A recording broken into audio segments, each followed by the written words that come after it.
Hoje nós vamos falar sobre as principais lesões nervosas do membro superior.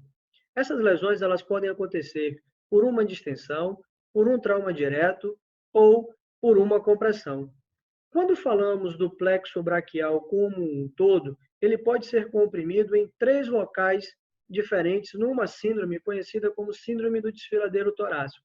O primeiro local é entre o músculo escaleno anterior e o músculo escaleno médio, aonde além do plexo braquial, a artéria subclávia pode estar também sendo comprimida. O segundo local é entre a clavícula e a primeira costela, aonde, além do plexo braquial e artéria subclávia, agora a veia subclávia também pode ser comprimida. E o terceiro sítio de compressão é abaixo do músculo peitoral menor, aonde todo o feixe vasculo-nervoso pode ser comprimido. Uma situação que pode favorecer a essa compressão, principalmente entre os músculos escalenos, é a presença de uma costela cervical. Então, a costela cervical entre os escalenos, ela diminui o espaço, favorecendo ou uma compressão nervosa do plexo, né, ou uma compressão da artéria subclave, como mostrado aqui na figura. Mas, além dessas compressões num plexo como um todo, nós temos muitas compressões que são específicas da parte periférica desse plexo braquial.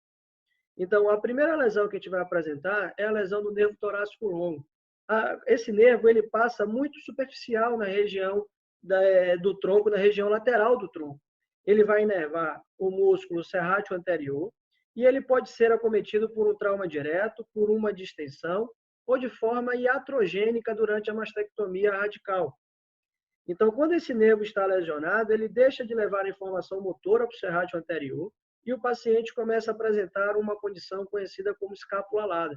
E isso gera uma discinesia escapular, podendo gerar dor na região do ombro.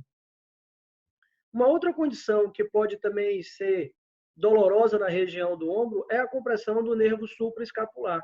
Esse nervo ele passa na incisura escapular e ao passar pela incisura, se ela for muito rasa, pode favorecer a sua compressão. Como esse nervo ele vai gerar a informação motora para o supraespinal e para o infraespinal, o paciente pode apresentar uma hipotonia da musculatura infraespinal, principalmente, como a gente pode ver aqui na foto, ou como ele também leva a informação sensitiva para a região do ombro, o paciente pode apresentar um quadro álgico difuso na região do ombro. Então, ali nessa imagem aqui, a gente consegue ver mais ou menos aonde está passando o nervo supraescapular, bem na incisura escapular. Já o nervo axilar, pela sua relação anatômica com o colo cirúrgico do húmero, qualquer fratura nessa região pode ocasionar uma lesão no nervo axilar. Então, além dessas fraturas de colo cirúrgico do húmero, pode apresentar também uma luxação inferior do ombro ou o uso de muletas canadenses de forma equivocada, né? Então, a muleta canadense pressionando bem a região axilar, ela pode gerar uma compressão no nervo axilar. Além disso, existe uma síndrome chamada síndrome do espaço quadrangular. Esse espaço quadrangular, ele se encontra entre os músculos redondo maior e menor, a cabeça longa do tríceps e o húmero. Então, qualquer condição que diminua esse espaço quadrangular por onde está passando, além do nervo axilar, a artéria axilar, pode gerar uma compressão do nervo axilar. Como a gente viu na aula de plexo braquial, o nervo axilar ele vai levar a inervação motora para o deltoide e para o redondo menor. Paciente que tem uma compressão desse nervo, ele acaba ficando com uma dificuldade em realizar tanto a abdução quanto a flexão do ombro, como a gente pode ver aqui nessas duas imagens. Já o nervo radial, quando lesionado, muitas vezes ele vai ser lesionado nas fraturas da diáfise humeral. Quando a espícula óssea vai para a região posterior do húmero, ela pode seccionar o nervo radial e dar uma condição conhecida como a condição da mão caída, ou a síndrome da mão caída. Como o nervo radial, a gente também viu na aula lá de plexo braquial, ele vai levar a informação motora para os músculos extensores do cotovelo e os músculos extensores de punho e dedos. Então, quando esse nervo é acometido na região do húmero, ele cessa a informação para os músculos extensores do dedo e do punho, e aí o paciente acaba apresentando uma dificuldade em realizar essa extensão, como a gente pode ver aqui nessa figura ao lado.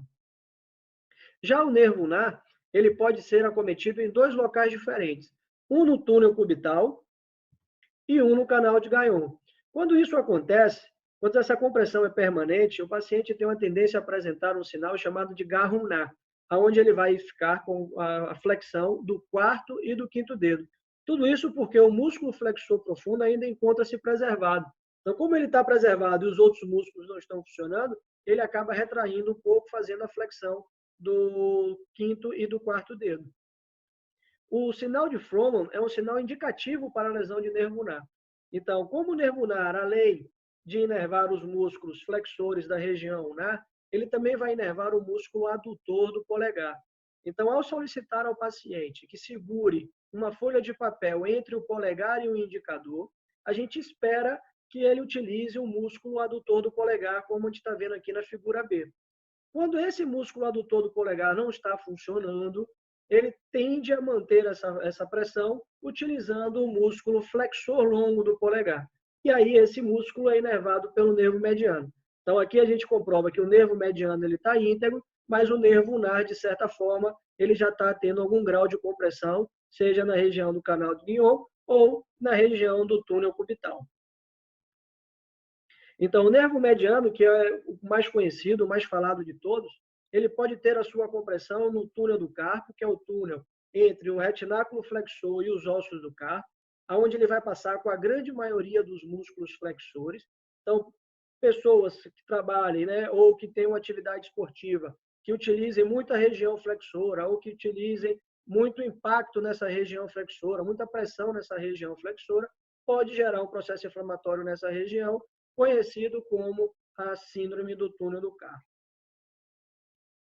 Então, quando o paciente apresenta essa síndrome, ao solicitar a flexão dos dedos, como ele tem uma impotencialidade de realizar a flexão da parte radial, então o paciente não consegue realizar a flexão nem do polegar, nem do 2º e nem do 3º dedo, realizando somente a do 4º e 5º dedo, que são músculos inervados pelo nervo ulnar.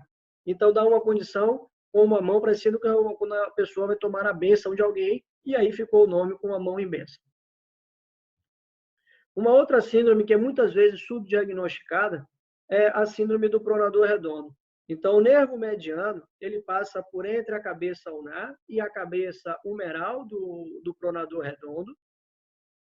E aí, ao passar por essa região, uma hipertrofia dessa musculatura pode gerar a compressão do nervo mediano.